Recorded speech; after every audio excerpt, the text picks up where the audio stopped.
Halo guys, kembali lagi dengan Mas Rizky LM. Mas Rizky LM sedang berada di Desa Klayan, Kecamatan Gunung Jati ya guys ya. Di video kali ini Mas Rizky sedang ada di kontes miniatur art exhibition yang ada di Desa Klayan. Pokoknya jangan lupa tonton terus, like, komen, dan subscribe-nya di channel Rizky LM 666. Pokoknya jangan lupa share sebanyak-banyaknya, tonton terus. Bye-bye.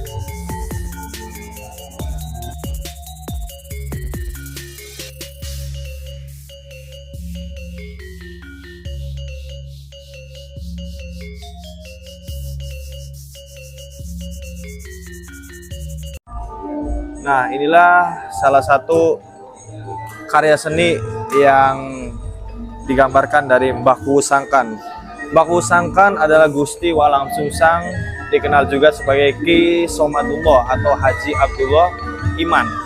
Dia adalah Pangeran Walang Sungsang dan Mbah Kuwu Sangkan, merupakan putra Prabu Siliwangi dari Nyi Subang Larang. Pangeran Cakrabuana mempunyai dua adik, yakni Nyimas Rara Santang dan Nyimas Raja Sekara. Ketiga anak inilah diyakini yang telah membangun pendukuhan Cirebon atau Caruban Nagari. Pangeran Cakrabuana menurut naskah Mertasinga keluar dari istana karena dia itu kecewa atas perlakuan Prabu Siliwangi kepada ibunya. Dia bernama Rara Santang kemudian pergi dan akhirnya menjadi cikal bakal berdirinya Cirebon atau Pangeran Cakrabuana berdasarkan sejumlah sumber menikah dengan dua wanita memiliki 10 orang anak, yakni 8 wanita dan juga ada 2 pria. Istri Walang Sungsang diantaranya adalah Nyimas Indang Gelis yang melahirkan Putri Pakuwati yang kemudian menikahi dengan Sunan Gunung Jati. Nah, itulah asal usul dari Mbah Kuwu Sangkan, dari asal usul nenek moyang kita tersebutnya bisa. Ya, dilanjut lagi di sini ada gugurnya Jaya Tayu. Jaya Tayu itu adalah ketika Sang Rama dan Lakmana sedang menelusuri hutan untuk mencari Dewi Sinta. Tampak oleh mereka darah berceceran. Setelah dicari, asalnya mereka menemukan seekor burung.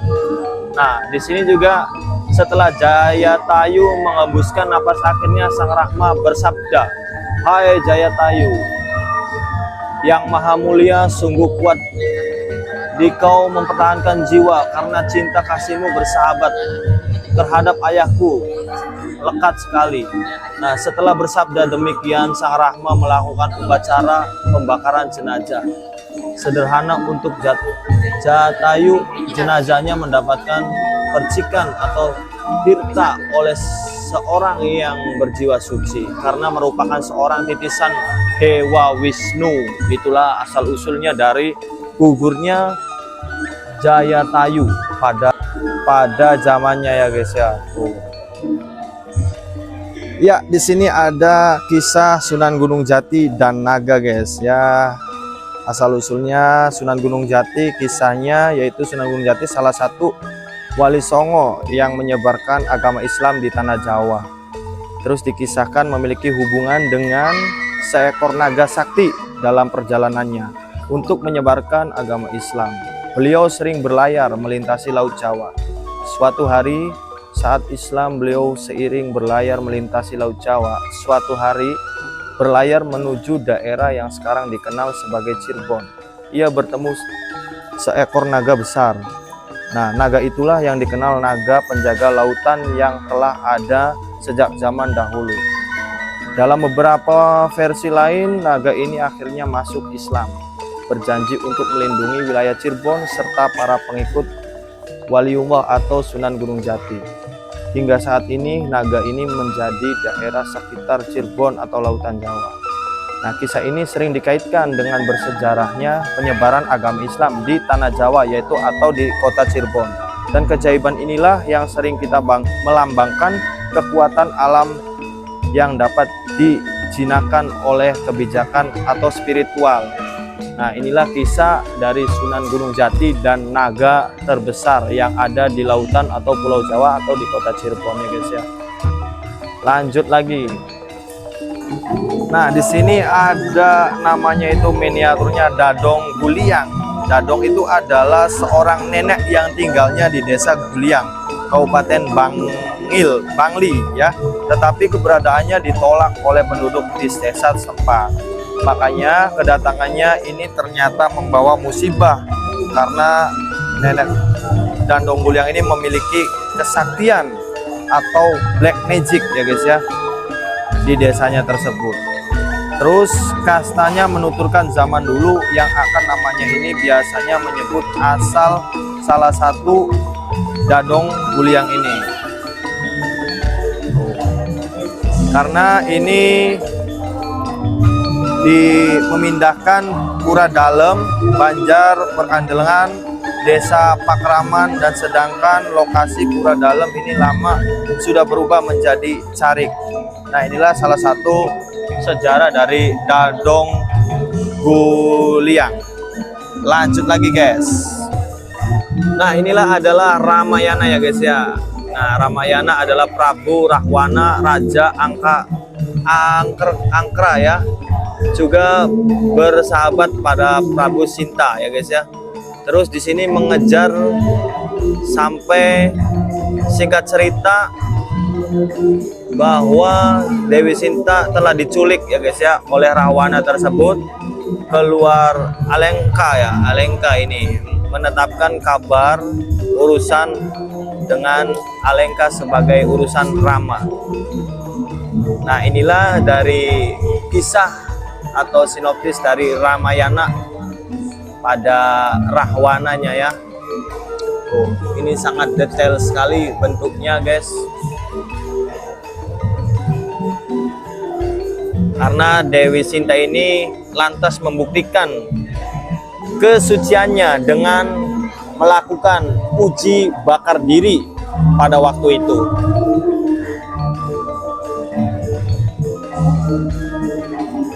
Betapa kemudahannya menerima satu kekebalannya dari Dewi Sinta. Oke, lanjut lagi guys. Ya, inilah adalah salah satu bentuk karya Paksi Nagaliman. Paksi Nagaliman adalah makhluk hybrid ya guys ya, yang merupakan simbol akulturasi budaya di Cirebon. Paksi Nagaliman itu memiliki kepala naga, berbadan gajah, dan sayapnya juga burung pemangsa. Makna simboliknya Paksi Nagaliman memiliki nilai-nilai religius dan magis untuk multikulturalisme. Paksi Nagaliman ini merupakan sosok mitos yang memberikan nilai simbolik dan filosofis tentang peninggalan atau wilayah kehidupan dalam Irloka.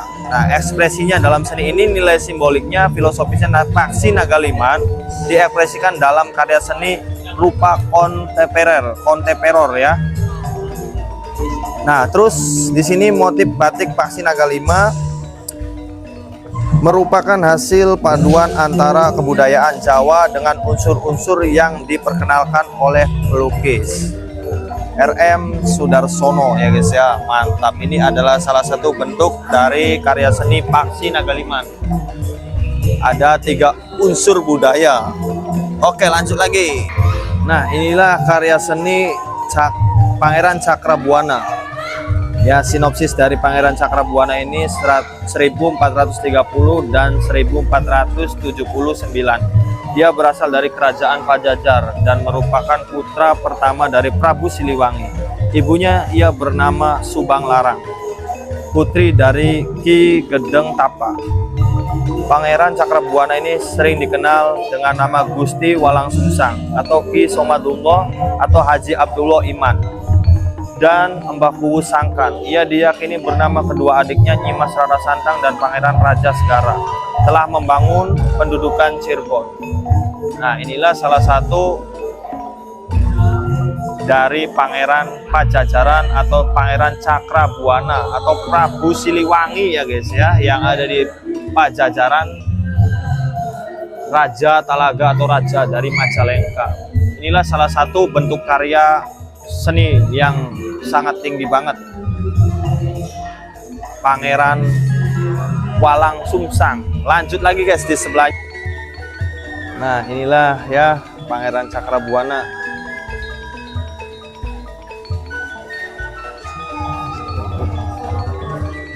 Pangeran dari kerajaan Talaga atau kerajaan Majalengka. anak merupakan putra pertama Prabu Siliwangi, yaitu Pangeran Walam Sungsang. Oke, lanjut. Nah, inilah ada salah satu Rahwana sedang menyulik Dewi Sinta. Ceritanya itu tentang penyulikan Dewi Sinta ini oleh Rahwana saat Rama dan Laksamana ini meninggalkan sendirian di hutan. Dan Rahwana lah yang menyamar menjadi Brahmana tua dan atau menipu Sinta untuk membelikan air minum lalu menculiknya. Dan Jatayu berusaha menolong tetapi kalah melawan Rahwana.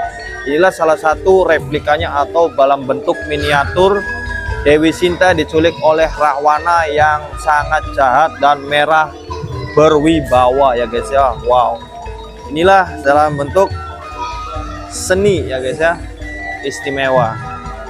Lanjut lagi di sampingnya. Ya, lanjut lagi nih guys. Di sini ada bentuk karya seni cerita rakyat yang dikutip namanya dengan Raden Tarulintang. Raden Tarulintang adalah yang mencoba menyelamatkan Dewi Arum. Dewi Arum Sari yang diculik Wiragora. Suruhan Wirasantika. Setelah melakukan perkelahian beberapa waktu lamanya ya guys ya, Raden Tarulintang ini berhasil mengalahkan Wirasantika Dewi Arum Sari. Sangat senang melihat Raden Tarulintang ini yang selama ini selalu diimpikannya. Akhirnya raja menikahi Tarulintang ini dan Dewi Arum Sari. Setelah Raden Tarulintang ini kemudian diangkat menjadi patih dengan gelar Adipati Arya Kusuma.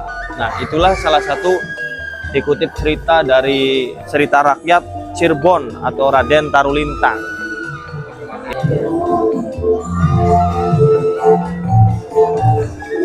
Ya guys, inilah adalah salah satu asal nama kereta Barong berasal dari kata Singarani yang artinya memberi nama dan Barong berarti bebarengan, bersama-sama. Jadi Singa Barong setidaknya berarti memberi nama sama-sama. Dibuat sekitar abad ke-15, kereta ini menjadi kebanggaan karena dibuat oleh penduduk lokal Cirebon. Kereta ini menggambarkan 3 makhluk, yaitu ada gajah, burung, garuda, dan naga. Nah, bahkan di bagian belakangnya dilengkapi dengan bagasi ya guys ya, untuk melambangkan teknologi waktu pas pada zaman dahulu. Inilah dalam bentuk Singa Barong di abad ke-15. Mereka ini dibangunnya pada zaman kerajaan Keraton Kecirebonan.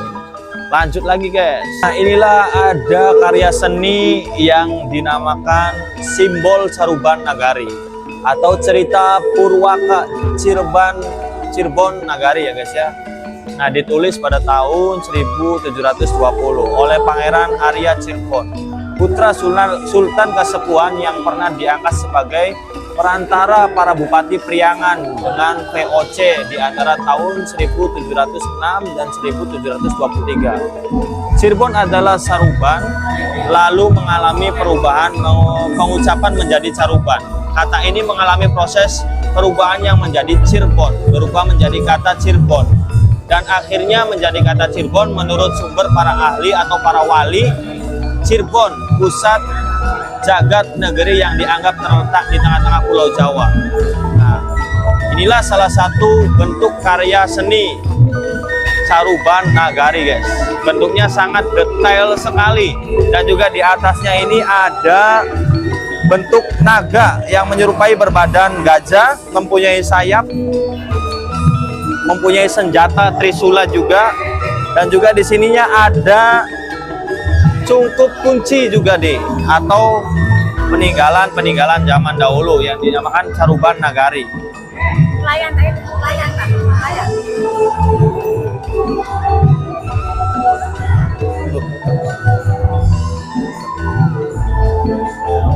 Sangat detail sekali ya guys ya, bentuknya juga ini. Oke. Nah, ini ada naganya juga berbentuk badannya gajah. Dia memiliki akulturasi budaya dan 3 unsur sangat bersejarah bagi kota Cirebon. Oke, lanjut lagi guys. Kedua, ya ini guys ada salah satu para tokoh Bala Kurawa yang menjadi pasukan kisah pewayangan Mahabharata. Kurawa adalah tokoh antagonis yang berjumlah 100 orang. Ciri-cirinya Bala Kurawa ini keturunan Prabu Desatrastra ya, dan Dewi Gendari, keturunan bangsa Kuru yang leluhurnya penguasaan kerajaan Astina. Nah, inilah salah satu bentuk dari peninggalan atau dalam bentuk kerajaan Mahabharata, Bala Kurawa dan Raja Hastinapura. Ini memperebutkan salah satu kerajaan yang ada di zaman itu. Ciri-cirinya seperti ini. Ada tokoh Kurawanya yang dikenal juga, ada Duryodhana, Dursasana, Durjaya, Durmamangsa, dan masih banyak yang lainnya. Dan inilah salah satu Raja Bala Kurawa yang terbesar ogoh-ogohnya di kontes miniatur Desa Klayan Cirebon nih guys. Wow, mantap banget. Lanjut lagi. Nah, inilah ada salah satu ogoh-ogoh yang bernama Sandekala. Sandekala adalah istilah yang merujuk pada makhluk gaib dalam mitos yang bergerak mempercayai oleh masyarakat. Dan makhluk ini diyakini kerap muncul pada waktu senja. Sandekala yang dipercayai mengganggu anak-anak yang masih bermain di luar rumah ketika waktu maghrib tiba ya guys ya. Mitos ini adalah salah satu sandakala saat senja tiba, sering digunakan para orang tua untuk melarang anaknya bermain pada momen pergantian waktu atau siang ke malam. Nah, akan tetapi menurut kebudayaan, sandakala ini merupakan sosok makhluk yang bersayap, bertubuh besar, dengan mata yang berwarna merah, menyala, dan kerap menculik anak-anak kecil ketika menjelang waktu maghrib. Itulah ya guys ya, sandakala. Nah, inilah replikanya ya guys, dalam bentuk ogoh-ogoh. Istimewa sekali lur. Oke, kita dilanjut lagi.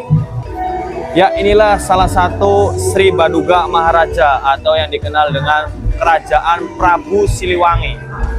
Lahir pada 1401 di Kawali Galuh, putra Prabu Dewa Nisakala yang pemerintahan Pajajaran dari 1482 hingga 1521. Dikenal sebagai raja teragung dalam sejarah Sunda. Prabu Siliwangi ini memiliki pusaka berbentuk kujang dan didampingi oleh sosok harimau putih dan singgasana yang begitu megah pada zamannya.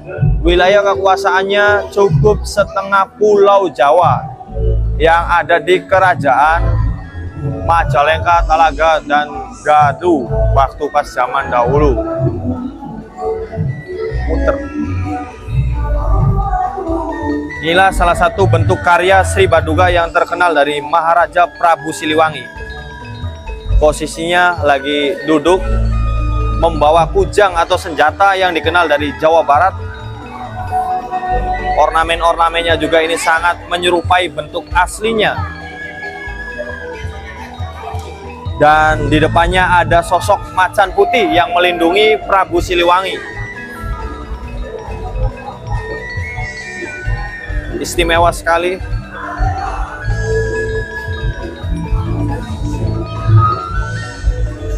Oke.